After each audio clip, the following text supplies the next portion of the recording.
మాట్లాడుకున్నాం. Cross bearing, సిలువనెత్తుకొని వెంబడించడం అంటే ఏంటి అనేటువంటి విషయం మీద పౌలు మనకు స్పష్టతను ఇస్తూ ఉంటాడు అని మనం మాట్లాడుకున్నాం. So we're talking about cross bearing. So the heading is cross bearing. ఇందులో మళ్ళా మొదటి 4 వచనాలు మనం చూసుకుంటే, మొదటి వచనంలో 4 ఇన్సెంటివ్స్ మనకు ఉన్నాయి. మిగిలిన 3 వచనాల్లో 3 డైరెక్టివ్స్ ఉన్నాయి అని మనం మాట్లాడుకున్నాం. 4 ఇన్సెంటివ్స్, 3 డైరెక్టివ్స్. 4 ఇన్సెంటివ్స్ ఉన్నాయి. మీకు ఆల్రెడీగా ఇన్సెంటివ్స్ ఇవ్వబడ్డాయి. మీకు ఆల్రెడీగా కృపలు, ఈవులు ఇవ్వబడ్డాయి కదా. ఆఫీసుల్లో పనిచేసే వాళ్ళు, కొన్ని కార్పొరేట్ సంస్థల్లో పనిచేసే వాళ్ళకి ఇన్సెంటివ్స్ వస్తాయి. ఎందుకు వస్తాయి? పనిచేసిన తర్వాత వాళ్ళకి ఇన్సెంటివ్స్ వస్తాయి. ఏదన్నా ఒక ఎక్స్ట్రా వర్క్ చేస్తే వాళ్ళకి ఇన్సెంటివ్స్ వస్తాయి కదా. సో మీరు కంగారు పడకండి. మీరు పెట్టినటువంటి ఏదైనా మీకు ఖర్చు అయినా, లేకపోతే మీకు ఏదైనా శ్రమ ఎక్కువగా మీరు వెచ్చించినా దాన్ని మేము కాంపన్సేట్ చేస్తున్నాం. దానికి కావలసినంత మేము ఏంటంటే మీకు ఎంకరేజ్మెంట్ని, లేకపోతే మీకు మేము సహాయాన్ని అందిస్తున్నాం అని చెప్పి ఇన్సెంటివ్స్ ఇస్తారు. కానీ పౌలు ఇక్కడ టాస్క్ చెప్పకముందే ఇన్సెంటివ్స్ ఇస్తున్నాడు. టాస్క్ అసలు ఏంటో చెప్పకముందే ఇన్సెంటివ్స్. మీకు ప్రభులో క్రీస్తునందు 4 ఇన్సెంటివ్స్ ఆల్రెడీగా ఉన్నాయి. ఆల్రెడీగా మీకు శక్తి ఉంది. కాబట్టి మీరు ఈ 3 విషయాల్ని పాటించండి అని చెప్తా ఉంటాడు మొదటి నుంచి 4 వచనాల్లో. సో ఫస్ట్ వచనం మనం చూసుకుంటే ఆ 4 ఇన్సెంటివ్స్ ఏంటి అని మనం చూసుకుంటే, సో ఫస్ట్ థింగ్ మనం మాట్లాడుకున్నది, యేసుక్రీస్తునందు మనకు ఎంకరేజ్మెంట్ ఉంది. పారాక్లెటాయిస్ అంటే మన పక్కన నించొని మన వెన్ను తట్టి మన వెంట ఉండేటువంటి ఉత్తరవాదిగా దేవుడు మనకు ఉంటాడు. అలాంటి ఒక ఎంకరేజ్మెంట్ మనకు యేసుక్రీస్తునందు ఉన్నది అనే విషయం మొట్టమొదటిగా మనం మాట్లాడుకున్నాం. ఇందులో నుంచి మనం నేర్చుకోవాల్సిన విషయం స్క్రీన్ మీద చూడండి. Be un encouragement to others, not to yourself. Don't try to be un encouragement to yourself continuously. కొంతమంది మనం చేసేటువంటి పెద్ద పొరపాటు ఏంటంటే, మనల్ని మనమే ఎంకరేజ్ చేసుకోవడానికి ఎక్కువగా మన సమయాన్ని వెచ్చిస్తాం. కానీ మనల్ని మనమే ఎంకరేజ్ చేసుకోవడానికి, సెల్ఫ్ మోటివేట్ చేసుకోవడానికి, సెల్ఫ్ ఎంకరేజ్ చేసుకోవడానికి ఎక్కువగా మనం కష్టపడడానికి ప్రయత్నిస్తుంటాం. కానీ మనకు ఆల్రెడీగా ఒక ఎంకరేజ్మెంట్ ఉంది. ఎవరి దగ్గర నుంచి? దేవుని దగ్గర నుంచి, క్రీస్తులో. ఎవరిలో? క్రీస్తులో మనకు ఆల్రెడీ ఎంకరేజ్మెంట్ ఉంది. మనం చేయాల్సింది ఏంటి అని అంటే, మనల్ని మనం ఎంకరేజ్ చేసుకోవడం కాదు, లేకపోతే నన్ను ఎంకరేజ్ చేసేవాళ్ళు ఎవరు ఉంటారా అని ఎదురు చూడడం కాదు, నన్ను ఎవడు ఎంకరేజ్ చేయట్లేదని ఇతరులను నిందించడం కూడా కాదు. మనం చేయవలసింది ఏంటంటే, నాకు ప్రభువులో నాకు కావాల్సినంత ఎంకరేజ్మెంట్ ఉంది కాబట్టి let me B un encouragement to others. అదే ఆ నెక్స్ట్ వచ్చేటువంటి ఆ 3 డైరెక్టివ్స్లో, ఆ నెక్స్ట్ వచనాల్లో, ఈరోజు మనం మాట్లాడే 3 వచనాల్లో అదే మాట్లాడుతూ ఉంటాడు. అదవుతుందా? మీరు ఇతరులకు ఒక ఎంకరేజ్మెంట్గా ఉండడానికి గురించి మీరు ఆలోచించాలి. ఎందుకంటే మీకు ఆల్రెడీగా కావాల్సినంత ఎంకరేజ్మెంట్ ఉంది. అలా ప్రతి ఒక్కళ్ళు అలాగనే ఆలోచన చేయాలి. సంఘ సభ్యులు అనేవాళ్ళు ప్రతి ఒక్కళ్ళు అలానే ఆలోచన చేయాలి. నాకు కావాల్సినంత ఎంకరేజ్మెంట్ ప్రభువులో ఉంది, నన్ను ఎవరు ఎంకరేజ్ చేస్తారా అని విశ్వాసులు ఎప్పుడు కూడా ఎదురు చూడరు, ఎవరిని నిందించరు. క్రీస్తునందు ఉన్నవాడివైతే యూ హ్యావ్ ఎంకరేజ్మెంట్. అదవుతుందా? నీకు ఎంకరేజ్మెంట్ ఉంది కదా, అలాగైతే నువ్వు ఇతరులను ఎంకరేజ్ చేయి. నన్ను ఎవరు ఎంకరేజ్ చేస్తారా అని ఏడుస్తా కూర్చోబాక, ఇతరులను ఎంకరేజ్ చేయి. క్రీస్తులో నీకు ఉంది ఎంకరేజ్మెంట్. నాకు క్రీస్తులో ఎంకరేజ్మెంట్ ఉంది, యేసయ్యలో నేను ఇంకా ముందుకు వెళ్ళాలి, నేను ఇతరులను ఎంకరేజ్ చేసే విధంగా నేను సహవాసంలో ఉండాలి అని నిర్ణయించుకొని సహవాసంలో బ్రతుకుతున్నప్పుడు క్రీస్తులో ఎంత ఎంకరేజ్మెంట్ ఉందో నీకు అర్థమవుద్ది. నీకే అర్థమవుద్ది. అర్థమవుతుందా? ఈ మార్గంలో నువ్వు నడుస్తూ ఉంటే ఇది నీకు అర్థమవుతుంది. సో అది తర్వాత నెక్స్ట్ పాయింట్ మనం ఏం చూసామంటే, ప్రేమ వలన ఆదరణ. ప్రేమ వలన ఆదరణ కదా. దీంట్లోంచి మనం తీసుకోగలిగినటువంటి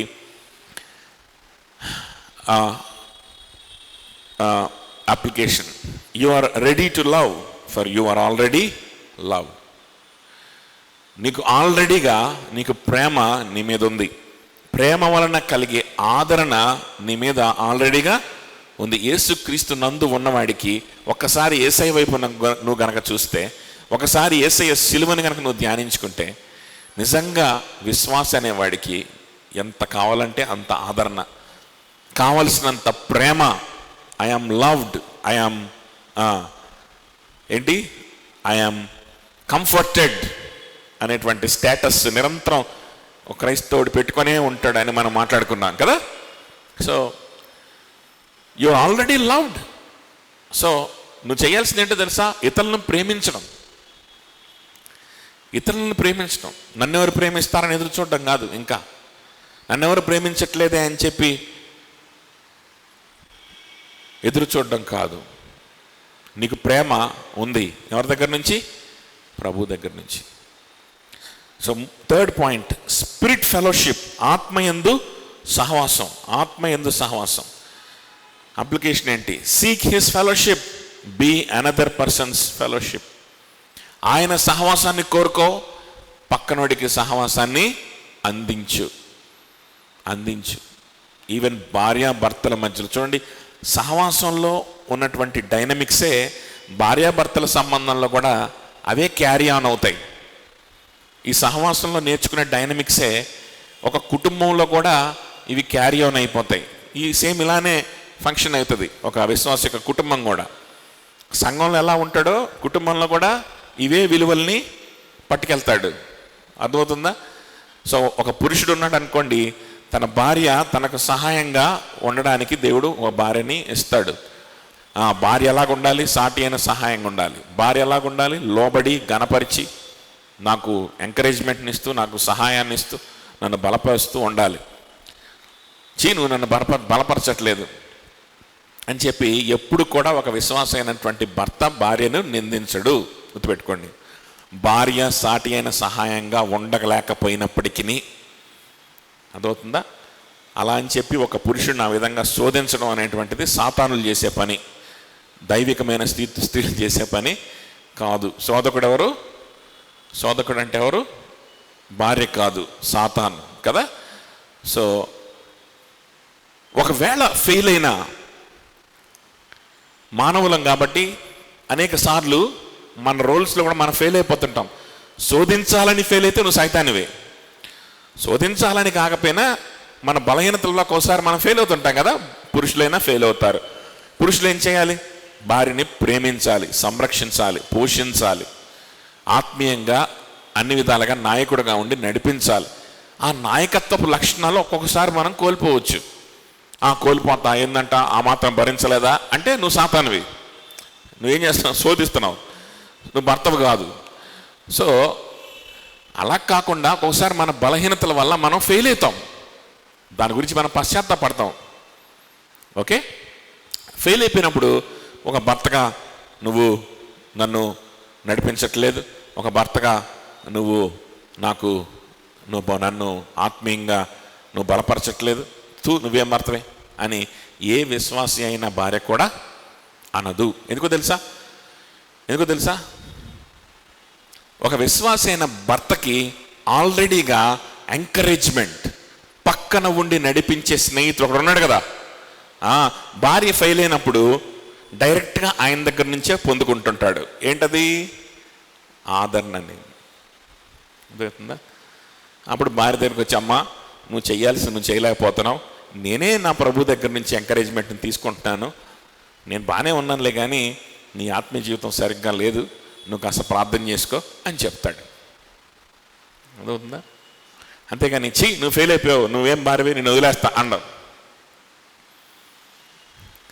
అలాగనే భార్య కూడా భర్త దగ్గర నుంచి పొందుకోవాల్సినటువంటి ప్రేమ, ఆదరణ పొందుకోలేకపోయింది అనుకో. భర్త ఏదో బలహీనంగా ఉన్నాడు, సరిగ్గా ప్రార్థన చేసుకోలే, దేవునికి దూరం అయిపోయినాడు, కొన్ని పరిస్థితుల వల్ల శోధనలకు గురయ్యాడు.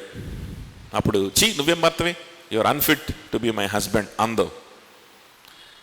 నువ్వు నన్ను ప్రేమించట్లేదు, నేను నిన్ను గౌరవించను పో అందో. ఏమంటుందనంటే ఆ గౌరవం అలాగనే కొనసాగిస్తుంది, ఆ సహాయాన్ని అలాగనే కొనసాగిస్తుంది. మరి భర్త నన్ను నడిపించకపోతే, భర్త నన్ను ప్రేమించి ఆదరించకపోతే, భర్త నాకు సహవాసం ఇవ్వకపోతే నాకు ఇంకెవరు ఇస్తారండి? భర్తే కదా ఇవ్వాల్సింది. మరి భర్త ఇవ్వకపోతే నేనేమైపోతాను? నేను ఉక్కిరిబిక్కిరైపోతానా? నేను చచ్చిపోతానా? నేనేమైపోతాను? విశ్వాస భ్రష్టురాలను అయిపోతానా? ఏం అవ్వవు. ఎందుకో తెలుసా? క్రీస్తు నందు నీకేముంది?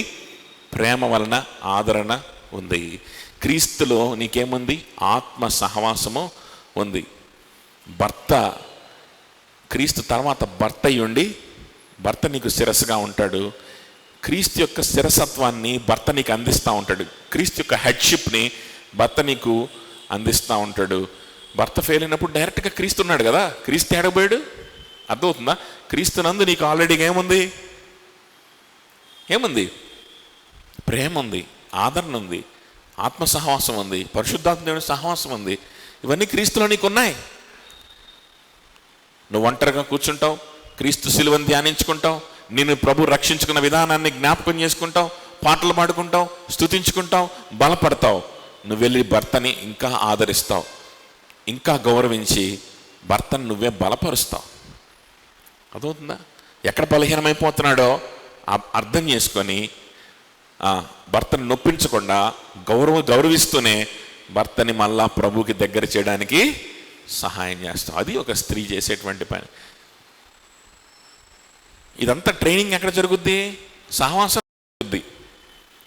సహవాసంలో ఉన్నప్పుడే నాకు ఫెలోషిప్ లేదు, నాకు ఎవడు మాట్లాడట్లేదు, నాకు అది లేదు, నాకు ఇది లేదు, కాబట్టి నేను చర్చి మానేస్తా అని వాడు రేపు పొద్దున పెళ్లి చేసుకుంటే ఏంటి పరిస్థితి? ఆలోచించారా? రేపు పెళ్లి చేసుకుంటే ఏంటి పరిస్థితి? ఉంటుందా కుటుంబం? ఒకవేళ నామకార్థంగా ఉన్న ఆ కుటుంబంలో ఆప్యాయత ఉంటుందా? ప్రేమ ఉంటుందా? ఆత్మీయత ఉంటుందా? బిడ్డలు ప్రభువులు ఎదుగుతారా? అదవుతుందా చెప్పింది? అదవుతుందా? సో వీటన్నిటికీ ట్రైనింగ్ ఎక్కడే? అంటే పెళ్లి కోసమే చర్చికి వస్తున్నాం అని కాదు దాని అర్థం. అంటే పెళ్ళి కాని వారికి పెళ్ళైన తర్వాత మళ్ళీ సహవాసంలోనే ఉండాలి. అదే ఇంకా పెళ్ళైన తర్వాత ఇంకా ట్రైనింగ్ అయిపోయింది, సహవాసం అవసరం లేదు అని కాదు దాని అర్థం. అర్థమవుతుందా? చెప్పింది అర్థమవుతుందా? అలా అని చెప్పి మళ్ళా పెళ్ళైన తర్వాత నేను డైరెక్ట్గా యేసు ప్రభుతో సహవాసం చేస్తాలే, రక్షింపబడినోడిని చూసుకోవడం దేనికి? ఎవరినో ఒకడిని పెళ్లి చేసుకున్నావు దిక్కుమాలినోడిని, అప్పుడు నేను దేవునితో సహవాసం కలిగి ఉంటానంటే, నువ్వు విశ్వాసిని పెళ్లి చేసుకునేదే దేవునితో సరైన సంబంధం కలిగి ఉండడానికి. అర్థమవుతుందా? నేను ఇప్పుడు చెప్పింది ఏంటి అంటే, ఇద్దరూ విశ్వాసులైనప్పుడు ఒకరు బలహీనంగా ఉన్నప్పుడు ఇంకొకరు బలపరుచుకుంటూ ఉంటారు. దీన్ని sharing in the grace of life అంటారు. అర్థమవుతుందా? జీవితానికి కావలసినటువంటి కృపా వరములలో పాలిభాగస్తులు అవ్వడం అంటారు. అసలు ఒక వ్యక్తి రక్షింపబడిన వ్యక్తి అయితే ఈ ఇద్దరిలో ఈ పార్ట్నర్షిప్ ఉండదు. అర్థమవుతుందా? అవతల వ్యక్తి బలహీనంగా ఉన్నప్పుడు నువ్వు డైరెక్ట్గా దేవునితో సహవాసం కలిగి ఉంటాను అని అంటే నువ్వు ఎట్లా కలిగి ఉంటావు? దేవునితో సహవాసం కలిగి ఉండడానికి ఒక విశ్వాస అయినటువంటి వ్యక్తిని భర్తగా ఎంచుకోవాలి. అలా ఎంచుకోలేదంటేనే నీ హృదయంలో నీకు విశ్వాసం లేదు, దేవునితో సరైన సహవాసం ఉండాలనే భయం లేదు నీకు. అంతేనా కదా? కోరిక లేదు దేవునితో ఉండాలనేటువంటి కోరిక. అది లేని వ్యక్తి సడన్గా నేను ప్రార్థన చేసుకొని డైరెక్ట్గా భర్తతో కాకపోయినా, భర్త అవిశ్వాస అయినా నేను డైరెక్ట్గా దేవునితో సహవాసం కలిగి ఉంటానంటే కుదురుద్దా? కుదురుద్దా? అంత దేవునితో సహవాసం కలిగి ఉండాలనుకున్న వ్యక్తి అసలు ఫస్ట్ ఆఫ్ ఆల్ ఏం చేస్తారు? విశ్వాసమైనటువంటి వ్యక్తి అయితే బాగుంటుందని ఆలోచిస్తారు కదా, అవునా కదా? సో ఇదన్నీ నాన్ సెన్స్ అన్నమాట. అర్థం లేనటువంటి లాజిక్లు అంటారు వీటిని. ఏంటవి? అర్థం లేని లాజిక్లు. అర్థమైందా? కాబట్టి ఇలాంటి పిచ్చి పిచ్చి లాజిక్లు తీయకండి. విశ్వాస అయిన వ్యక్తి భార్య భర్త పెళ్లి చేసుకుంటే బలహీనతలు రావు అని మనం చెప్పలేం, కానీ బలహీనతలు వచ్చినప్పటికీ కూడా ఒకరికొకరు కృపనిచ్చుకుంటూ ఈ విధంగా ఒకరినొకరు బలపరుచుకుంటారు. ఎందుకు అనంటే వీళ్ళ ఒక్కొక్కళ్ళకి ఆల్రెడీగా ఈ 4 ఉన్నాయి. ఏమున్నాయి? ఈ 4 ఉన్నాయి. ఎంకరేజ్మెంట్ ఉంది, క్రీస్తులో ప్రేమ ఆదరణ ఉంది, క్రీస్తులో ఆత్మ సహవాసం ఉంది, క్రీస్తులో దయా రసము వాత్సల్యతలు ఉన్నాయి. చూడండి. So seek his fellowship. ఆయన ఫెలోషిప్ని మీరు కోరుకోండి. ఆయన ఫెలోషిప్ని కోరుకోండి. నాకెవరు ఫెలోషిప్ ఇస్తారు అని నిందించకండి. ఆయన ఫెలోషిప్ని కోరుకొని మీరు ఫెలోషిప్ ఇస్తూ ఉండండి. ఆటోమేటిక్గా మీకు మనుషుల దగ్గర నుంచి ఫెలోషిప్ వస్తుంది, దేవుని దగ్గర నుంచి ఫెలోషిప్ వస్తుంది. రాకుండా ఏమీ ఉండదు. అర్థమవుతుందా? చూడండి.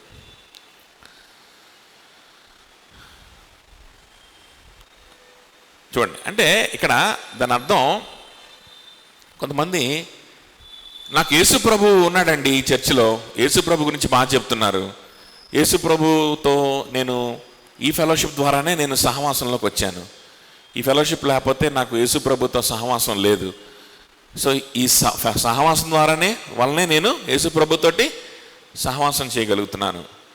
యేసు ప్రభుతో సహవాసం నాకుంది, కానీ ఇక్కడ ఉన్నటువంటి వ్యక్తుల సహవాసం ఇవ్వట్లా అని ఎవరన్నా చెప్పచ్చా? చెప్పడానికి అవకాశం ఉందా? నువ్వు యేసు క్రీస్తు నందు ఉంటే ఆయనలో నీకేముంటుంది? ఫెలోషిప్ ఉంటుంది, ఆయనలో నీకు సహవాసం ఉంటుంది.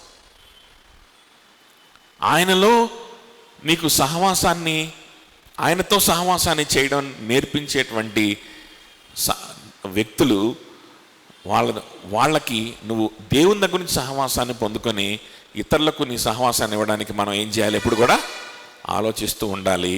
అప్పుడు ఆటోమేటిక్గా మనకు సహవాసం దొరుకుద్ది, మనుషుల దగ్గర నుంచి కూడా దొరుకుద్ది. అర్థమవుతుందా? కాబట్టి ఇవన్నీ అర్థం లేనటువంటి మాటలు అవుతాయి అన్నమాట. అందుకనే మీకు ఇవన్నీ ఉన్న ఎడల మీరు ఏక మనసు కలిగి ఉండండి, మీరు సరైన సహవాసంలో ఉండండి అని చెప్పడానికి ఇవన్నీ చెప్తున్నాడు. అంటే ముందుగానే వాళ్ళని బంధించేస్తున్నాడు అనమాట. ముందుగానే ఒక రకంగా చూసుకుంటే ముందుగానే ఇన్ని ఈవులు మీకున్నాయని చెప్పేసి ఇన్సెంటివ్స్ ఇచ్చేస్తున్నట్టుగా మనం అనుకోవచ్చు. ఇంకో విధంగా ఎలా మనం తీసుకోవచ్చు అని అంటే, ముందుగానే వాళ్ళ నోర్లు మూయించేస్తున్నాడు. మీరు ఏక మనసు కలిగి ఉండండి, మీ విషయాలు కాకుండా ఇతరుల విషయాలనే మీరు ఆలోచించండి అని అంటే, నా విషయాలు కాకుండా ఇతరుల విషయాలే ఆలోచిస్తే మరి నా పరిస్థితి ఏంటి? పౌలు నాకెవరు సహవాసం ఇస్తారు, నన్నెవరు ఓదారుస్తారు, నన్నెవరు ప్రేమిస్తారు అని అంటారని ఇప్పుడు అనడానికి లేదు. ముందే చెప్పేశాడు కదా, క్రీస్తునందు నీకు ఇవన్నీ ఉన్నాయి. అదే చెప్పింది.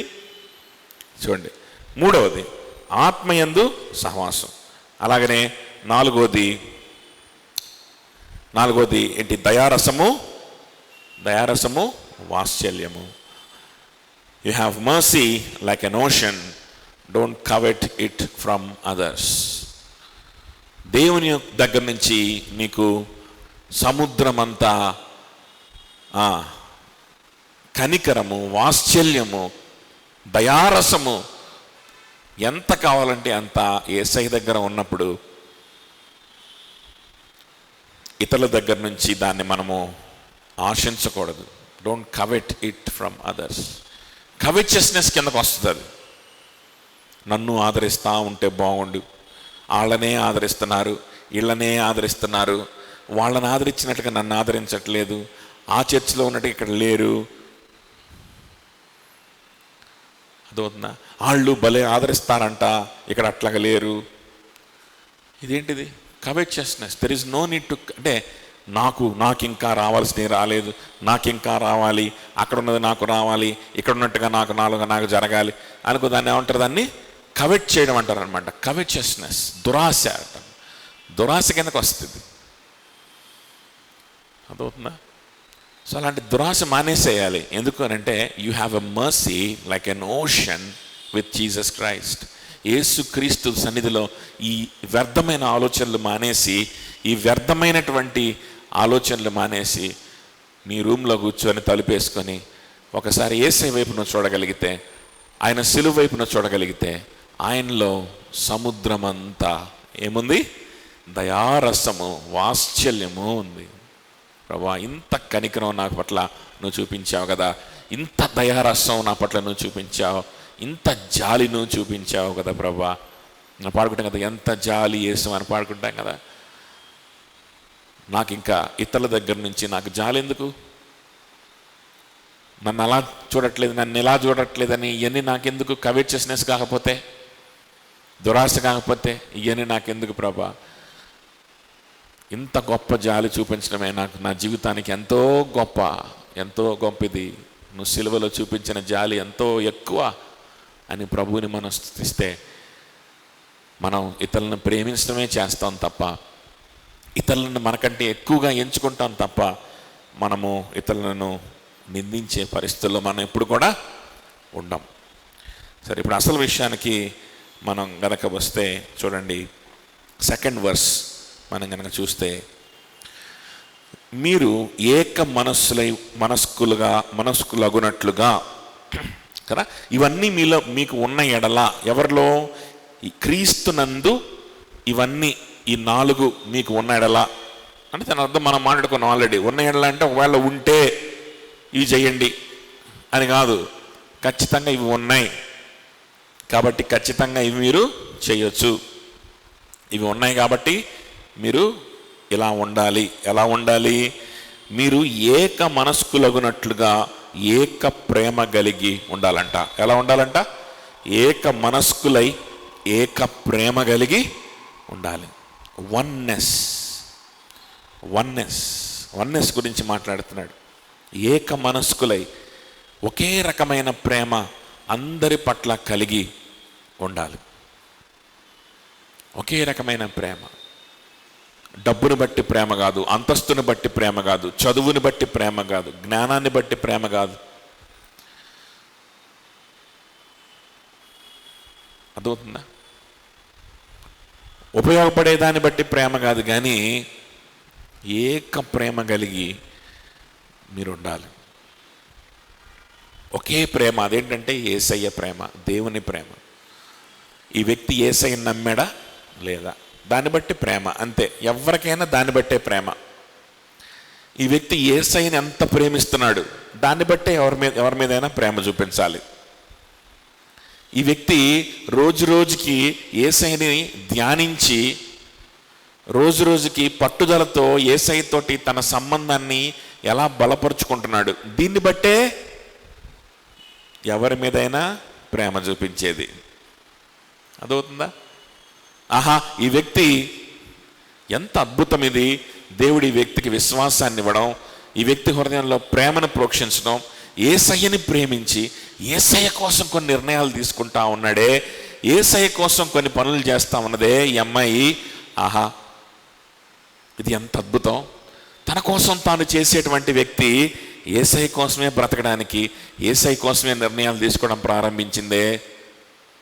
ఇది ఎంత అద్భుతం! అంటే ఆ వ్యక్తి చేసినటువంటి ఏదో ఒక త్యాగం వల్ల, ఆ వ్యక్తి వదులుకున్నటువంటి ఏదో కొన్ని బెనిఫిట్స్ వలన, అబ్బో భలే త్యాగం చేసింది, భలే వదులుకుంది అని కాదు. అర్థమవుతుందా? యేసయ్య తనలో పనిచేసిన విధానం.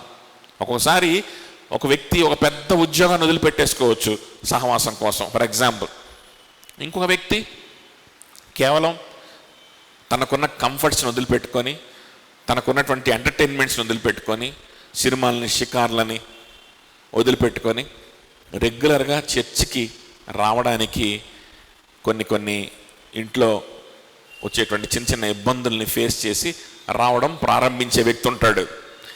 ఇంకొక అమ్మాయి ఉంటుంది, సహవాసంలో ఉండడం కోసం ఒక పెద్ద ఉద్యోగం వదిలిపెట్టుకొని ఒక చిన్న ఉద్యోగం చేసుకుంటా బ్రతికేటువంటి వ్యక్తి ఉండొచ్చు. ఈ అమ్మాయి పెద్ద ఉద్యోగాన్ని వదిలిపెట్టుకుంది ప్రభు కోసం. వీడేం వదిలిపెట్టుకున్నాడు? చిన్న చిన్న అలవాట్లు వదిలిపెట్టుకున్నాడు, చిన్న చిన్న ఎంటర్టైన్మెంట్స్ని వదిలిపెట్టుకున్నాడు. ఎవరు గొప్ప? ఈ అమ్మాయి గొప్ప? నో, అట్లా కూడా కాదు, అలా కూడా కాదు,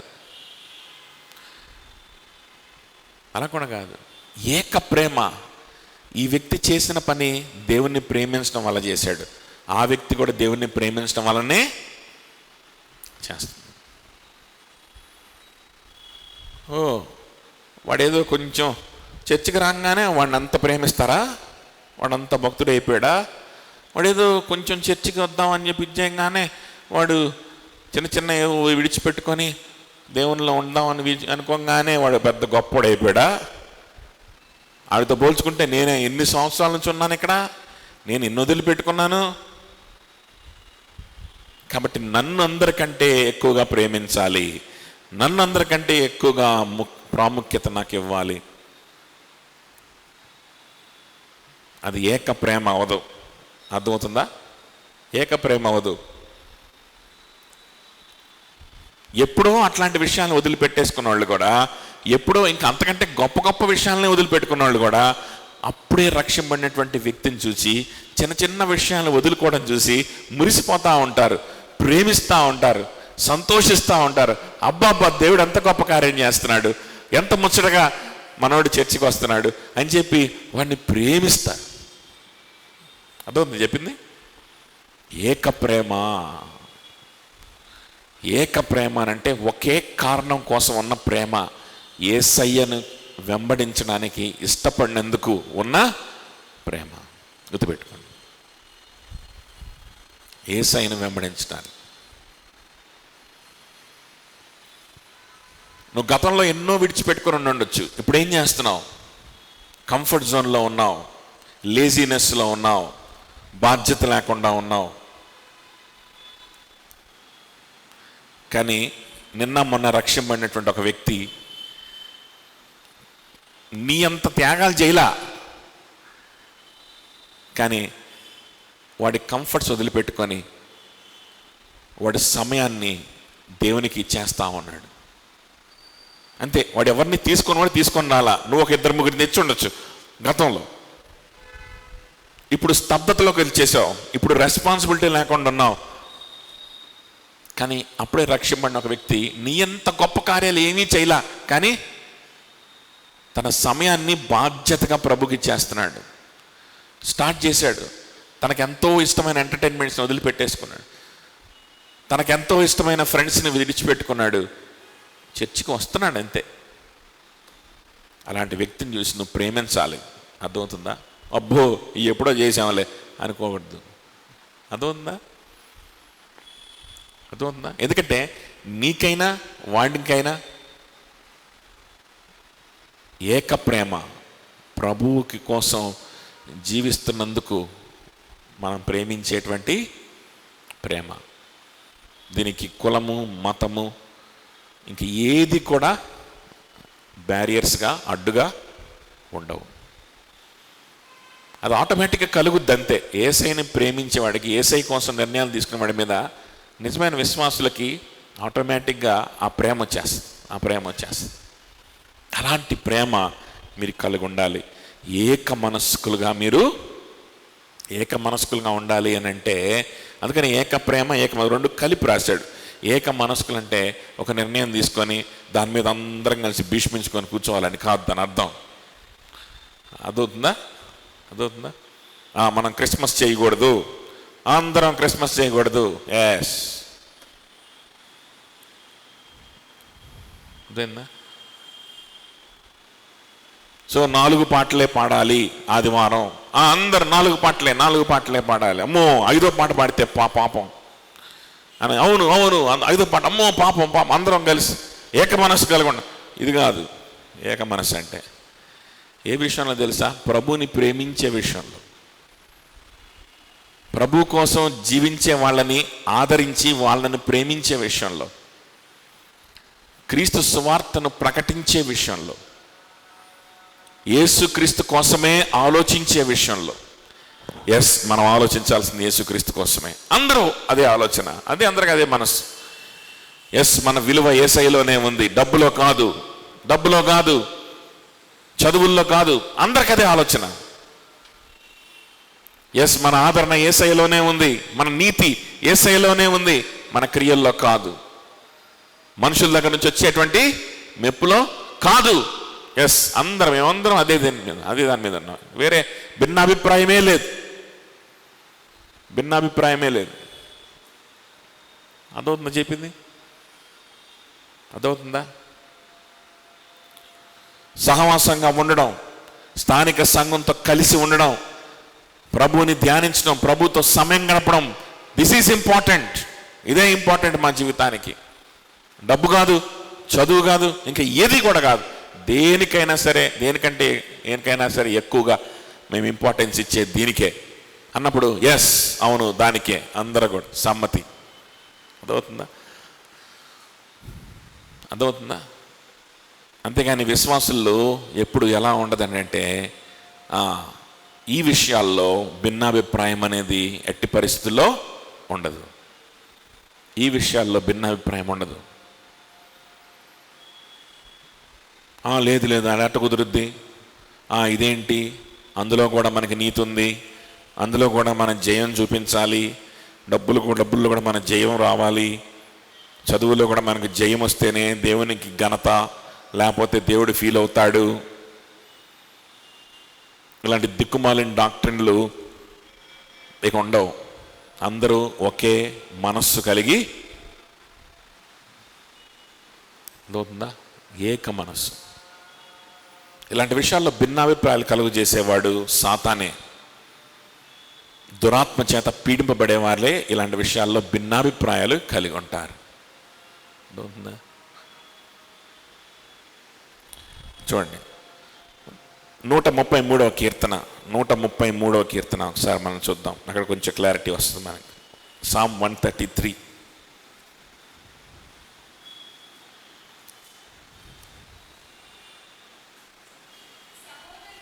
సహోదరులు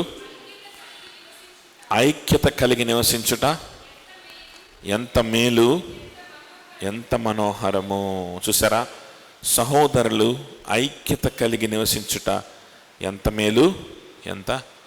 ఇది యాత్రా కీర్తన అంటే అందరూ దేవుని సమూహముగా, దేవుని బిడ్డలుగా కలిసి యాత్ర చేస్తూ ఉన్నప్పుడు, యెరూషలేముకు యాత్ర చేస్తూ ఉన్నప్పుడు, వారి లొకాలిటీస్లో నుంచి యాత్ర చేసి యెరూషలేం మందిరానికి వెళ్తూ ఉన్నప్పుడు పాడుకుంటూ, దేవుని స్తుతించుతూ వెళ్ళడానికి పాడుకునే కీర్తన ఇది. యాత్ర ఎలా చేస్తారంటే, ఎవరి కుటుంబాల్లో వాళ్ళ కుటుంబాలు సపరేట్గా యాత్రలు చేయరు. కారులు వేసుకొని అందరూ కలిసి ముందుకెళ్తారు. పిల్లలందరూ ఒక చోట ఉంటారు, పెద్దలందరూ ఒక చోట ఉంటారు, అందరూ కలిసిపోయి ముందుకెళ్తారు. సో సహోదరులు అన్నప్పుడు ఆ యాత్ర చేయడానికి వాడేటువంటి కీర్తన అయినప్పుడు అది సహోదరులు అన్నప్పుడు. పోనీ ఇది రాసింది ఎవరు? దావీదుది అన్నాడు. దావీదుకు అన్నదమ్ములు ఎవరన్నా ఉన్నారా? అన్నదమ్ములు ఉన్నారు, కానీ అన్నదమ్ములతో కలిసి పరిపాలన చేసినట్టుగా ఏమన్నా ఉందా? లేదు. అన్నదమ్ములు దావీదుని తృణీకరించారు. దావీదుని ఒక చేతకాని వాళ్ళలాగా అనుకుంటే దేవుడు దావీదుని అభిషేకించి రాజు చేశాడు. అన్నదమ్ములు ఎక్కడున్నారో తెలియదు, అసలు రాయబడలేదు. దావీదు మాత్రం సింహాసనం మీద ఉన్నాడు, పరిపాలన చేస్తున్నాడు.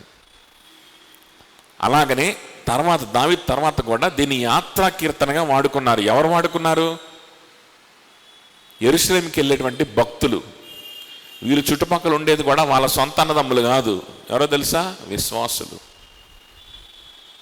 ఆ తర్వాత కూడా సంఘ చరిత్ర అంతా కూడా మనం గమనిస్తే 1st సెంచరీ నుంచి ఈ రోజు వరకు ఈ కీర్తనని ఒక ఇంట్లో ఉన్న అన్నదమ్ముల కోసం కాదు ధ్యానించింది, సంఘంలో సహవాసం కోసం,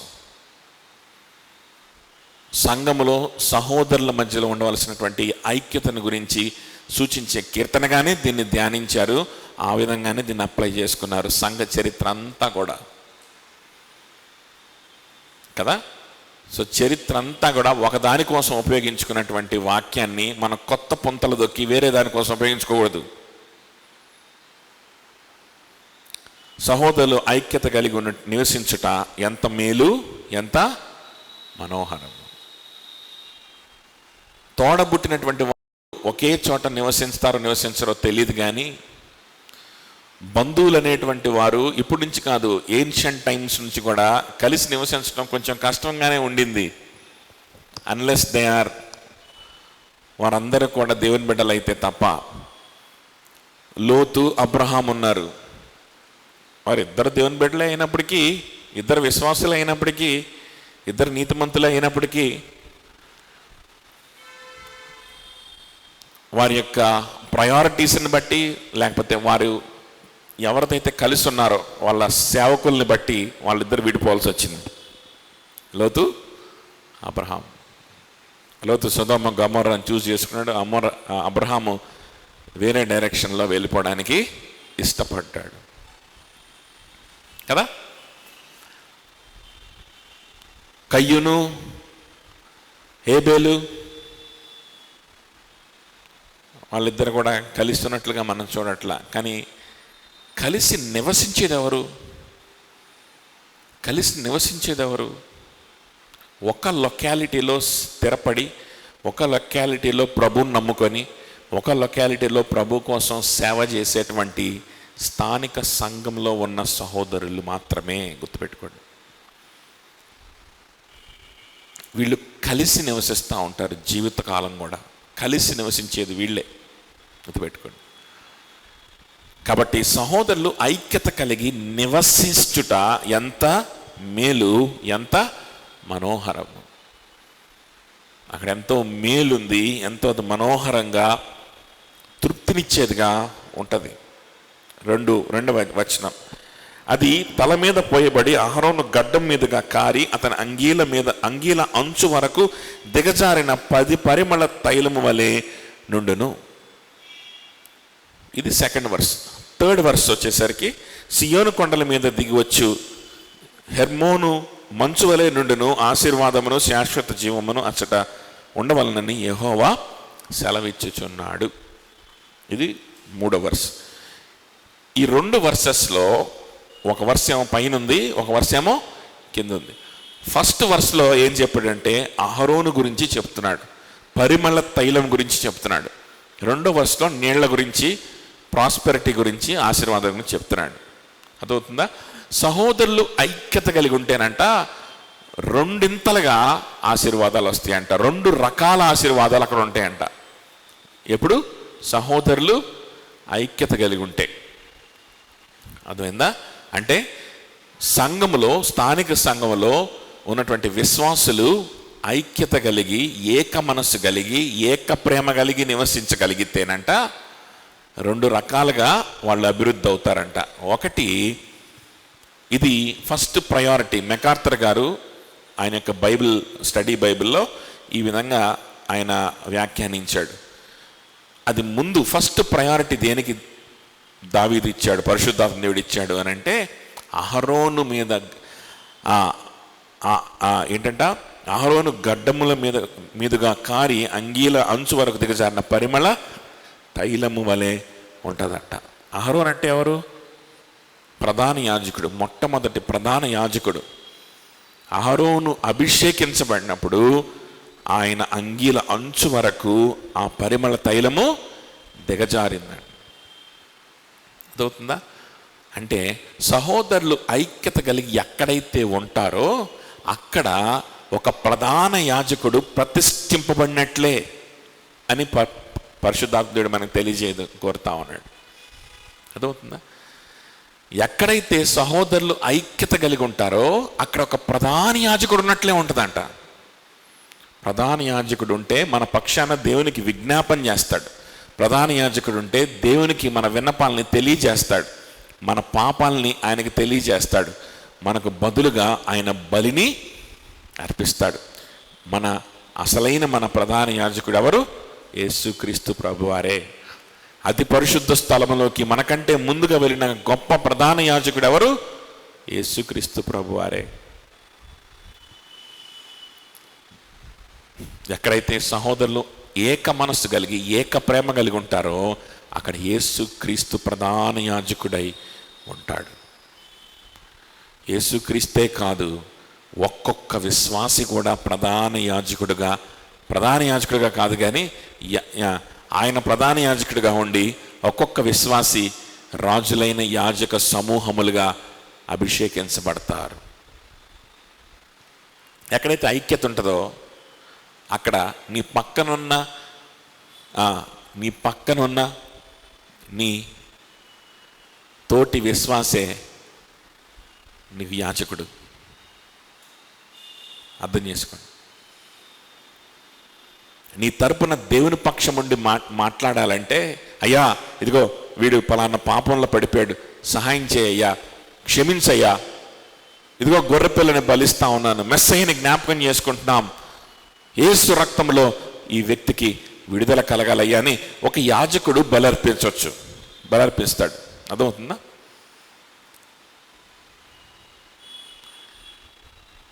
అయ్యా ఇదిగో ఈ వ్యక్తి పలానా బలహీనతతో బాధపడుతున్నాడయ్యా, పలానా అనారోగ్యంతో బాధపడుతున్నాడయ్యా, కనికరించయ్యా అని చెప్పి ఒక యాజకుడు ఒక వ్యక్తి గురించి విజ్ఞాపన చేస్తాడు. ప్రభా కనికరించు, ప్రభా క్షమించు, ప్రభా కృప చూపించు. అదవుతుందా?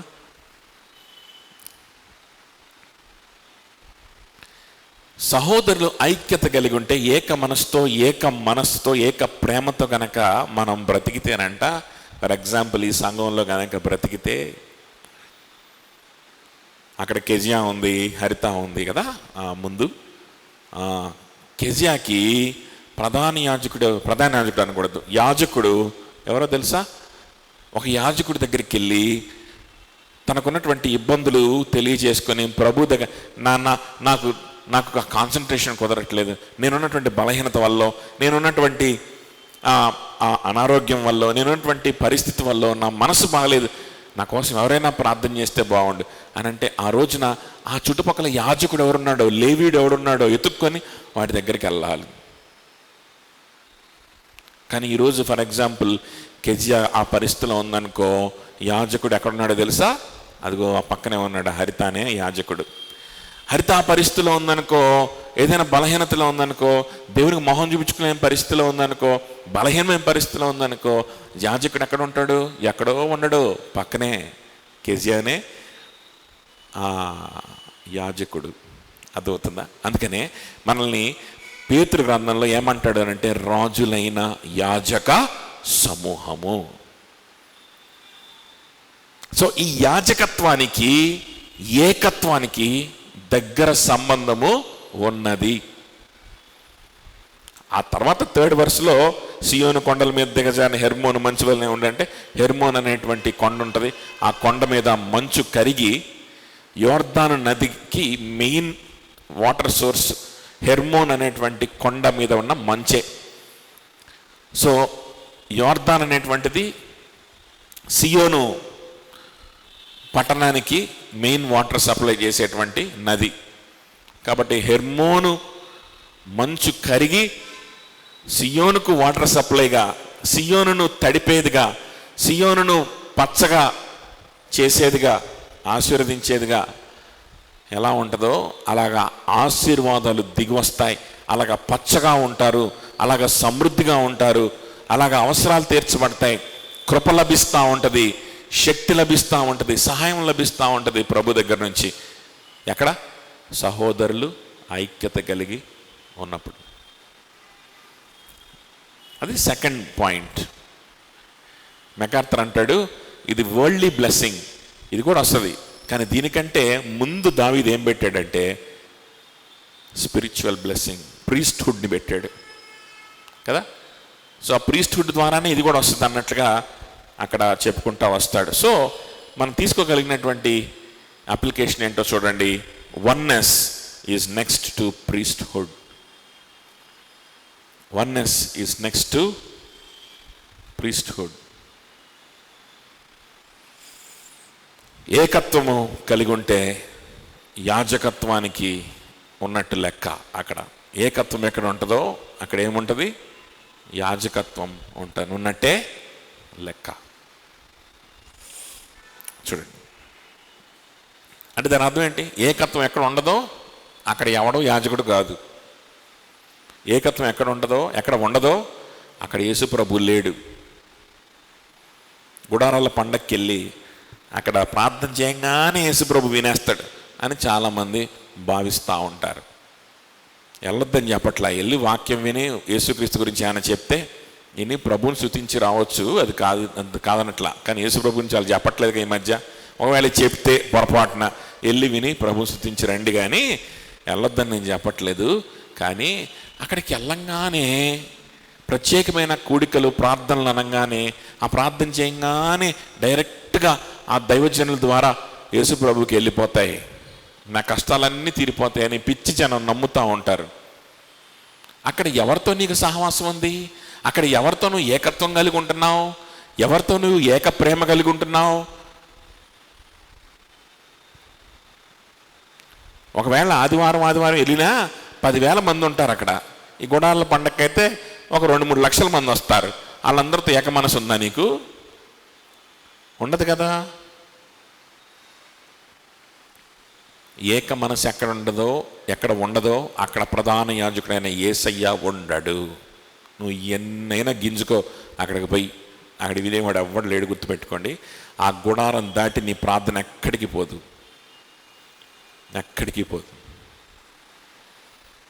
ఏక మనస్సు ఎక్కడ ఉంటుందో అక్కడే నీ విజ్ఞాపనని, నీకు బదులుగా విజ్ఞాపన చేసే ప్రధాన యాజకుడు ఉంటాడు.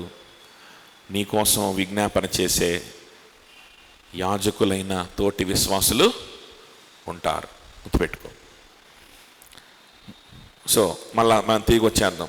సో మీరు ఏక మనస్సు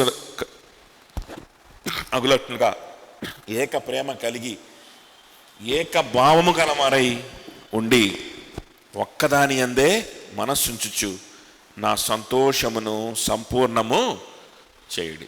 ఇదంతా కూడా దీని గురించే వర్ణిస్తా ఉన్నాడు. ఒక్కదాని అందే మనసు ఉంచండి. చూసారా, ఒక్కదాని అందే మనసు. మళ్ళీ నేను జిందాగా చెప్పాను కదా, ఏక మనసు కలిగి ఉండడం అంటే ఏదో ఒక నిర్ణయం తీసుకొని అందరం కలిసికట్టుగా దాని మీద ఉండడం అని కాదు దాని అర్థం. ఒక్కదాని మీదే మనస్సు ఉంచండి అంటే దేని మీద? దేనికోసమైతే పౌలు శ్రమ పడతా ఉన్నాడో దాని మీద. దేనికోసమైతే పౌలు చెరసాల్లో ఉన్నాడో దాని మీద. ఏంటది? సువార్త కదా, సువార్త. ఒక్కదాని మీద మీ మనసును ఉంచుకోండి, ఇంకంతే. ఇంకా వేరే మీ మనసులో ఉండడానికి వీలు లేదు.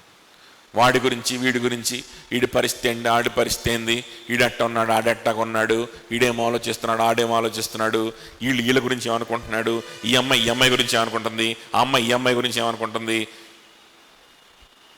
ఈ దిక్కుమాలిన ఆలోచనలు మానేసి ఒక్కదాని అందే మనసు ఉంచు. అప్పుడు ఏమొద్దంట, నా సంతోషము సంపూర్ణము అవుతుంది. అలా మీరుండి నా సంతోషాన్ని సంపూర్ణము చేయండి. అలా మీరున్నారంటే మీ మధ్యలో యేసయ్య ఉన్నట్లు లెక్క. కాబట్టి మీ మధ్యలో సువార్త నెరవేర్పు జరుగుతుందని లెక్క. కాబట్టి నేను సంతోషిస్తాను, చెరసాలైనా పర్వాలేదు అని తన సంతోషాన్ని విశ్వాసుల యొక్క ఐక్యతలో వెతుక్కుంటున్నాడు పౌలు. చూడండి, అదవుతుందా? 3వ వచనం, కక్ష చేతనైనను వృధాతిశయము చేతనైనను ఏమియూ చేయక వినయమైన మనస్సు గలవారై ఒకరికొకడు తనకంటే ఎక్కువగా ఒకరినొకడు తనకంటే యోగ్యుడని ఎంచుచు కదా. కక్ష చేతనైనను వృధాతిశయము చేతనైనను ఏమీ చేయొద్దు, కానీ వినయము కలిగి ఉండండి. అలా వినయం కలిగి ఉన్నాడు ఎలా ఉంటాడంటే, తనకంటే పక్కనవాడు యోగ్యుడని ఎంచుకుంటా ఉంటాడు. తనకంటే పక్కనవాడు ఎవరని? యోగ్యుడని ఎంచుకుంటా ఉంటాడు. వాడికంటే నేను యోగ్యుడిని, వీడికంటే నేను యోగ్యురాల్ని అని అనుకునేవారు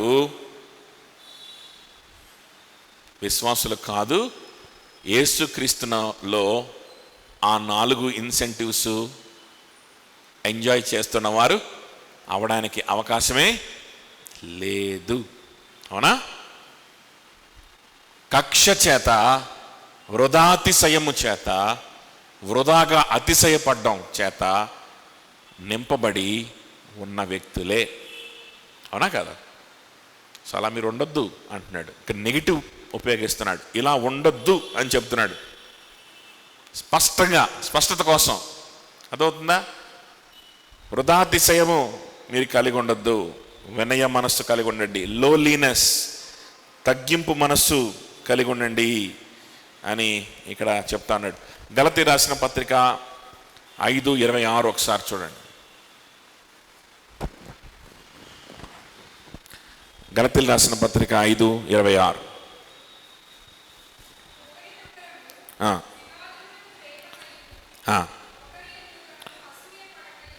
ఒకరికొకరు, దాని ముందేంటి? వివాదములు లేపకయు ఒకడి యందు ఒకరు అసూయ పడక వృధాగా అతిశయ పడక ఉందాము. వృధాగా అతిశయపడ్డాం. వృధాగా అతిశయపడే పడే వ్యక్తులు వాళ్ళు ఎలా ఉంటారంట? దాని ముందేముంది?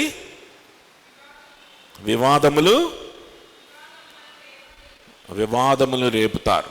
ఇంకా ఏం చేస్తారు? అసూయ పడతారు కదా. Selfish ambition. ఇంగ్లీష్లో చదువుతారు ఒకసారి. Boastful, challenging one another, envying one another. చూసారా?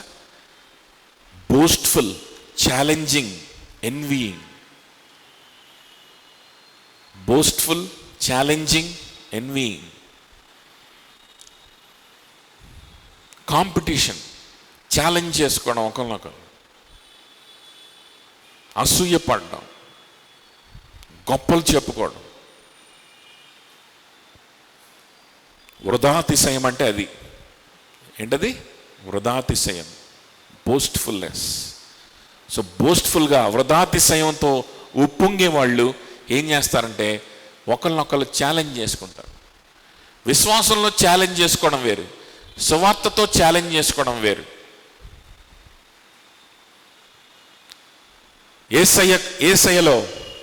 యేసయ్య కోసం నా జీవితాన్ని సమర్పణ చేస్తా ఉన్నాను. యేసయ్యలో నేను సంతోషంగా ఉన్నాను, నా శ్రమలో కూడా. సహోదరుడిగా నువ్వు కూడా సంతోషంగా ఉండగలుగుతావా? అదవుతుందా? That is called gospel challenge. యాక్చువల్గా ఆ మాట వాడకూడదు, కానీ అది ఈ టెలివిజన్ ఎవాంజలిస్టులు వీళ్ళు క్రియేట్ చేసిన పదం అది. Gospel challenge. బ్రదర్ మా చర్చికి వస్తారా? గాస్పల్ ఛాలెంజ్ ఇచ్చి వెళ్ళండి బ్రదర్ అని అడుగుతా. బ్రదర్ మా చర్చికి వస్తే మిషన్ ఛాలెంజ్ ఇచ్చి వెళ్ళండి బ్రదర్ అని అడుగుతారు. అంటే మిషనరీస్గా వెళ్ళమని ఛాలెంజ్ చేసి వెళ్ళండి. యేసయ్యకి మీ జీవితాన్ని ఈరోజే ఎంతమంది ఇవ్వగలరు? చేతులు ఎత్తండి అని చెప్పి మిషన్ ఛాలెంజ్ అంటారు. మంచిదే, ప్రభు కోసం పనిచేయడానికి కొంతమంది పురుకొల్పడం మంచిదే, కానీ ఆ పదం అంత మంచి పదం ఏం కాదు. బైబిల్లో ఆ పదం నెగిటివ్గానే వాడారు కదా, పాజిటివ్గా వాడలా. దాన్ని ఛాలెంజ్ అనకూడదు అసలు.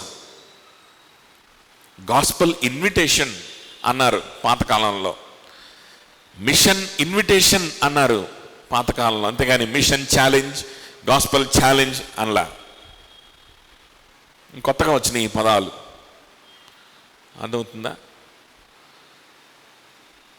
ఇది ఎవరు చేసే పనులంటే ఇది అవిశ్వాసులు చేసే పని, ఇది కపట విశ్వాసులు చేసే పని, ఇది దురాత్మ కలిగిన వాళ్ళు చేసే పని. దేవునాత్మ కలిగి ఉన్న వాళ్ళు చేసే పని కాదు. దేవునాత్మ కలిగి ఉన్న వాళ్ళు చేసే పని కాదు. దేవునాత్మ కలిగి ఉన్న వాళ్ళు ఎంకరేజ్ చేసుకుంటారు ఒకరినొకరు. చేయగలవు నువ్వు కూడా, నేను చేశాను నువ్వు కూడా చేయగలవు. అది ఎంకరేజ్మెంట్. నాకు దేవుడు కనికరించాడు, దేవుడు నన్ను, నేనేమన్నా గొప్పదాన్నా, నేనేమన్నా గొప్పవాడినా, నేనేమన్నా భలే గుండె ధైర్యం కలిగిన వాడినా, నేను కూడా పిరికొడినే, నేను కూడా పిరికిదాన్నే, కానీ దేవుడు బలపరిచాడు. నిన్నెందుకు బలపరచడు? That is encouragement. అదవుతుందా? నాలాగే ఎవడు ఉంటాడు అది చూస్తా అంటే అది ఛాలెంజ్ కదా. నాలాగే ఎవడున్నాడు, నాకంటే ఎవరు గొప్ప? Boastful, challenging, వృధాతిశయం. పౌలు అంటున్నాడు, మీకు ఇవ్వబడింది ఏదైనా సరే అది మీరు పొందుకున్నదే అని మీరు గుర్తుపెట్టుకోండి. మీరు కలిగి ఉన్నది ప్రతిదీ కూడా మీరు పొందుకున్నదే. దేవుడు మీకు ఇచ్చిన భిక్షే నేనేమై ఉన్నానో అది దేవుని కృప వలననే అయ్యున్నాను. నా సొంత శక్తితో నేను సంపాదించుకున్నది ఏది లేదు. మీరు కూడా మీ సొంత శక్తితో మీ జీవితంలో సంపాదించుకున్నది ఏది లేదు, గుర్తుపెట్టుకోండి. మీరేదో మీకు సొంతగా ఈ భక్తిని కొని తెచ్చుకున్నట్లుగా, మీరేదో మీ సొంతగా మీ విశ్వాసాన్ని మీరు కలిగి ఉన్నట్లుగా మీరు వృధా అతిశయం పడదు. వృధా అలా అతిశయం పడ్డం ఏంటది? వృధా. ఎందుకు? ఆ శక్తిని నీకు యేసయ్య ఇవ్వకపోతే, ఆ కృప నీకు ప్రభు ఇవ్వకపోతే నువ్వు ఉంటావా? ఉండవు కదా. అదే ప్రూవ్ అవుద్ది కూడా. అలా వృధాగా అతిశయపడే వాళ్ళే సహవాసంలో కూడా ఉండలేని పరిస్థితిలోకి వెళ్ళిపోతారు. సహవాసానికి మొహం చూపించుకోలేని పరిస్థితిలోకి వెళ్ళిపోతారు. సహోదరులతో కలిసి బ్రతకలేని స్థితిలోకి వెళ్ళిపోతారు. వృధాగా అతిశయపడవద్దు. అలా ముదాగా అతిశయపడకుండా వినయము కలిగి ఉండండి అంటున్నాడు కదా. మీక్నెస్, లోలీనెస్, వినయము కలిగి ఉండండి. ఇదే కుటుంబంలో కూడా మనం అప్లై చేసుకోవచ్చు. వినయము కలిగి ఉండాలి. ఎస్పెషల్లీ స్త్రీలు వినయం అనేటువంటి, పురుషులు కూడా వినయం ఉండాలి. స్త్రీలు పురుషులు అందరి గురించి చెప్తుంది ఇక్కడ ఫిలిప్పీయులకు రాసిన పత్రికలో. అందరికీ ఉండాలి ఇది. కానీ స్త్రీలకు మాత్రం కొట్టొచ్చినట్లుగా బయటికి కూడా కనిపించాలి. అదే వారి అలంకారమై ఉండాలి అని పేతురు చెప్తాడు. అదే వారికి ఎలా ఉండాలంట? అలంకారమై ఉండాలి. పురుషుడికి బయటికి వినయం కనిపించకపోయినా పర్వాలేదు, లోపలన్నా కనీసం వినయంగా ఉంటే చాలు. కానీ స్త్రీలు మాత్రం లోపల వినయంగా ఉండాలి, బయటికి కూడా అది కనిపిస్తూనే ఉండాలి. సో ఆ lowliness, that is called meekness. ఒకవేళ భర్త బలహీనంగా ఉన్నాడు అనుకోండి, భర్త ప్రార్థన చేసుకోవట్లేదు అనుకోండి, భర్త చిరాకుగా ఉన్నాడు అనుకోండి, ఇమ్మెచ్యూర్గా కొన్నిసార్లు ప్రవర్తిస్తూ ఉన్నాడు అనుకోండి, చిచిచి ఏంటిది, నేను ఇంత భక్తురాలనైతే నిన్ను పెళ్లి చేసుకుంటే నువ్వు ఎట్లా ఉంటావా అని విశ్వాసులు ఎప్పుడు కూడా అనరు. గుర్తుపెట్టుకోండి. అలాంటి ప్రాబ్లమ్స్ విశ్వాసులతో రాదు. అలాంటి ప్రాబ్లం వచ్చిందంటే ఆ వ్యక్తి విశ్వాసి కాదు అనే అర్థం. విశ్వాసిలాగా ఫేక్ చేసింది ఇప్పుడు దాకా అని అర్థం. అంతే, ఇంక అందులో వేరే అనుమానమే లేదు. అదవుతుందా?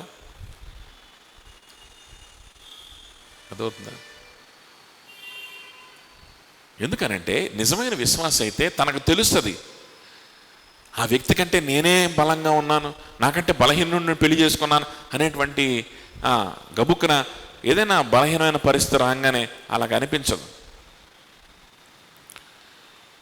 ఆ వ్యక్తి ఏమనుకుంటుందంటే నేనేమై ఉన్నానో అది దేవుని కృప వల్లనే అయ్యున్నాను. ఆ వ్యక్తి కూడా దేవుని కృపకు దగ్గరగా ఉంటే ఆ వ్యక్తి కూడా దేవుని బిడ్డే కాబట్టి బలంగానే ఉంటాడు. కానీ ఎందుకో మొన్నటిదాకా బాగానే ఉన్నాడు, ఇప్పుడు దేవుని కృపకు దూరమైన కొంచెం బలహీనంగా కనిపిస్తున్నాడు. దేవుని కృపకి ఎందుకు దూరమయ్యాడో కనుక్కొని ఆ వ్యక్తి మరలా దేవుని కృపకి దగ్గరయ్యేలాగా మనం సహాయం చేద్దాం అనుకుంటుంది ఆ భార్య. అది వినయముతో. అర్థమవుతుందా? నాకు కూడా ఫ్రీగానేగా దేవుడు ఇచ్చాడు. నేనేమన్నా సొంతగా సంపాదించుకున్నాను విశ్వాసాన్ని? నేనేమన్నా సొంతగా అయ్యానా? ఇంత మెచ్యూరిటీలోకి, ఇంత స్పిరిచువల్ మెచ్యూరిటీ నాకు సొంతగా వచ్చిందా? ప్రభు ఇచ్చిన గిఫ్టే కదా, ప్రభు ఇచ్చిన భిక్షే కదా, నేనెందుకు అతిశయపడాలి వృధాగా? ఆ వ్యక్తిని కూడా దేవుని నమ్ముకున్నటువంటి విశ్వాసి కాబట్టి, అర్థమవుతుందా, ఆ విశ్వాసిని దేవునికి దగ్గర చేయగలిగితే, పెళ్ళైన తర్వాత సంగతి చెప్తున్నా, పెళ్ళికి ముందు కాదు. అర్థమైందా? పెళ్ళైన తర్వాత బలమైన విశ్వాసిని, ప్రభు కోసం బ్రతుకుతున్న వ్యక్తిని తన జీవితం ద్వారా, తన షెడ్యూల్స్ ద్వారా, తన యొక్క ప్రవర్తన ద్వారా ప్రభు కోసం బ్రతుకుతున్నాడని రుజువైన వ్యక్తిని చూసి పెళ్లి చేసుకున్న తర్వాత అప్పుడప్పుడు దేవుని నుంచి దూరమైనప్పుడు సంగతి చెప్తున్నా. అర్థమైందా? వాడు విశ్వాసి కాదనుకో, పొరపాటున నువ్వు ఎంత మీక్నెస్ చూపించినా ఆడు మారడు, జీవితంతో నీకు నరకమే. అర్థమవుతుందా? ఈ ఫార్ములాలు ఏం వర్కౌట్ కావు. నువ్వు ఎన్ని ఫార్ములాలు చూసుకున్నా ఏం వర్కౌట్ అయిపోయింది, ఇరుక్కుపోయావు. అర్థమవుతుందా? That will be the gravest mistake that will do in your life, marrying an unbeliever. But నేను చెప్పేది దాని గురించి కాదు, విశ్వాసిని పెళ్లి చేసుకున్న తర్వాత కదా మీక్నెస్, ఆ మీక్నెస్ని చూసే ఆ భర్త బలపడిపోతాడు, ఆ భర్తకు బలం వచ్చేస్తుంది. నేను ప్రార్థన చేసుకుంటాను, నేను కూడా బలహీనరాలు, నేను ప్రభువు నన్ను ఎంత బలపరిచాడు, ప్రభు నన్ను బలపరిచిగో, ప్రభు నన్ను ఈ విధంగా మాట్లాడాడు, ఈరోజు ఇదిగో ఈ వాక్యం ద్వారా మాట్లాడాడు, ప్రభు నన్ను బలపరుస్తున్నాడు, ప్రార్థన చేసుకున్నావా అని ప్రేమతో ఆప్యాయతతోటి అడిగితే అదే ఆ వ్యక్తిని వెంటనే ప్రభు కృపకి దగ్గర చేసేస్తుంది. వెంటనే వెళ్ళి పశ్చాత్తాపడి ప్రభు సన్నిధిలో కూర్చొని ప్రార్థన చేస్తాడు. ఎందుకు చేయరు? అదవుతుందా? మీక్నెస్, లోలీనెస్, వృధాతిశయము మానేయాలి. సహోదరుల మధ్యలో కూడా అలాంటి వృధాతిశయం పడకుండా ఒకరినొకరు బలపరుచుకుంటే ఎంత బాగుంటుంది కదా. వృధాతిశయం పడకు కదా. చూడండి,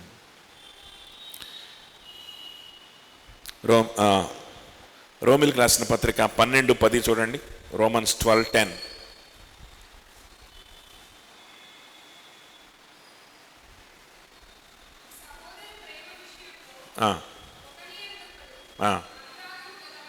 అనురాగము గలవారై ఒకరినొకరు గొప్పగా. చూసారా, ఈ లోలీనెస్, ఈ మీక్నెస్ అనేది బయటికి ఎట్లా కనిపిస్తుంది అంటే, ఖచ్చితంగా లోలీనెస్ ఉందంటే ఇలా కనిపించాల్సిందే. ఇలా కనిపించలేదంటే నీలో లోలీనెస్ లేదని అర్థం. అర్థమవుతుందా? ఖచ్చితంగా ఇలానే బయటపడుద్ది. ఎలా బయటపడుతుంది తెలుసా? ఒకరినొకరు, ఒకరికంటే ఒకరు యోగ్యునిగా ఎంచుకుంటారు. ఒకరికంటే ఒకరు యోగ్యునిగా ఎంచుకుంటారు. అర్థమవుతుందా?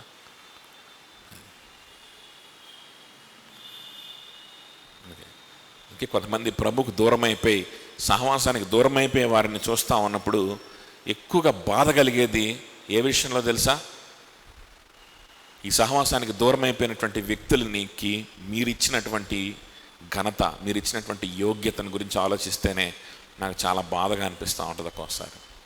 ఎంత యోగ్యతను ఆ వ్యక్తికి ఇచ్చిన, ఆ వ్యక్తికి దేవునికి దూరం అయిపోయారే అనేటువంటి బాధ కదా.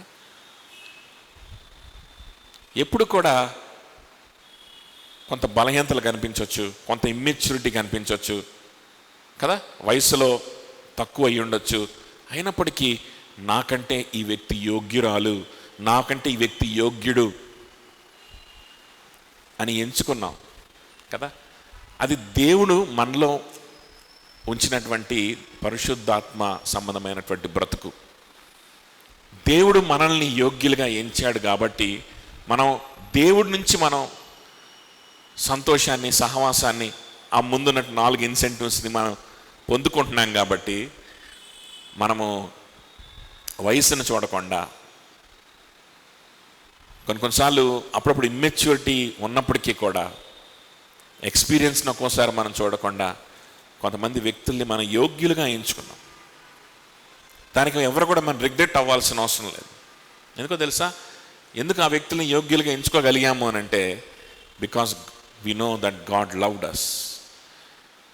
క్రీస్తునందు నాకు దయారసము నాకుంది, క్రీస్తునందు నాకు ప్రేమ వాత్సల్యత ఉంది, క్రీస్తులో నాకు విలువ ఉంది. కాబట్టి నాకంటే ఈ వ్యక్తిని విలువైన వ్యక్తిగా ఎంచుకుంటాను. తప్పేముంది? దానివల్ల మనం బలపడతామే తప్ప దానివల్ల మనము ఎప్పుడు కూడా, ఎందుకు తెలుసా? ఈ లోలీనెస్, ఈ వినయము మనం చూపించడం వల్ల, ఎదుటి వ్యక్తిని మనకంటే యోగ్యమైన వ్యక్తిగా ఎంచుకోవడం వల్ల మనం బలపడతామే తప్ప ఆ వ్యక్తి నిజంగా యోగ్యుడు కావచ్చు, యోగ్యురాలు కావచ్చు, కాకపోవచ్చు. దేవునిలో మనకున్నటువంటి వాగ్దానాలని బట్టి, క్రీస్తులో మనకున్నటువంటి బలాన్ని బట్టి మనం ఎదుటి వ్యక్తుల్ని యోగ్యులుగా ఎంచుకోవడం వల్ల మనకు ఆశీర్వాదమే తప్ప, లాభమే తప్ప నష్టము ఎప్పుడు కూడా కలగదు. గుర్తుపెట్టుకోండి. అవుతుందా? ఆ వ్యక్తి అవిశ్వాసం తేలిపోవచ్చు, ఆ వ్యక్తి వెళ్ళిపోవచ్చు సహవాసంలో నుంచి, ఆ వ్యక్తి పాపంలో పడిపోవచ్చు, ఆ వ్యక్తి ఏమైనా కావచ్చు. కానీ నువ్వు యేసయ్యలో ఉన్నటువంటి ఈ వాగ్దానాలను ఎంజాయ్ చేస్తూ ఆ వ్యక్తిని నీకంటే యోగ్యురాలుగా ఎవరికి పడితే వాళ్ళని కాదు, సంఘమంతా విశ్వాసిగా పరిగణించిన, తోటి విశ్వాసిగా పరిగణించినటువంటి వ్యక్తుల గురించి మాట్లాడుతున్నా. అలా పరిగణించిన తర్వాత కూడా కొంతమంది దూరం అయిపోవచ్చు. అదవుతుందా చెప్పింది? అదవుతుందా? అంటే కొత్తగా వచ్చే ఎవరిని పడితే వాళ్ళని నాకంటే నువ్వే యోగ్యురాలు రమ్మారా అని చెప్పి నేనేమి లేదులే నువ్వు చాలా విశ్వాసం అని అంటే ఆడి కొమ్ములు పెరిగితే రక్షింపడ్డం కూడా రక్షింపడ్డావు. అది కాదు, అర్థమైందా? వాడున్న బలహీనలోంచి బయట కూడా పడ్డావు. అది కదా, కొత్తగా వచ్చే వాళ్ళు కొమ్ములు పీకుతాం కొంచెం. లేదురా బాబు నువ్వు పాపివురా నాయన, ముందు పశ్చాత్తాపడాయన. కానీ ఒక వ్యక్తిని విశ్వాసిగా అందరం కలిసి అంగీకరించినప్పుడు ఆ వ్యక్తిలో కొన్ని బలహీనతలు బయటపడుతున్నప్పటికీ ఆ వ్యక్తిని ఏం చేస్తున్నాం మనం? యోగ్యుడిగా ఎంచుకుంటాం. ఒకవేళ అలా ఎంచిన వారు ఎవరైనా ఉంటే మీలో పరిశుద్ధాత్మ దేవుడు పనిచేసాడన్న దానికి రుజువు, మీ రక్షణకే అది రుజువు తప్ప అది మీరు మోసపోయినట్టు కాదు. మీరేదో మీరు జ్ఞానం లేని వాళ్ళు అయిపోయినట్టు అనుకోవాల్సిన అవసరంలా. It proves that you are filled with the Holy Spirit. అదవుతుందా? అంటే ఆ వ్యక్తి సహవాసం నుంచి బయటికి వెళ్ళిపోయారు అని అంటే వాళ్ళు ముందుగానే కొన్ని ఇమ్మెచ్యూరిటీస్ బయటపడే ఉంటాయి కదా.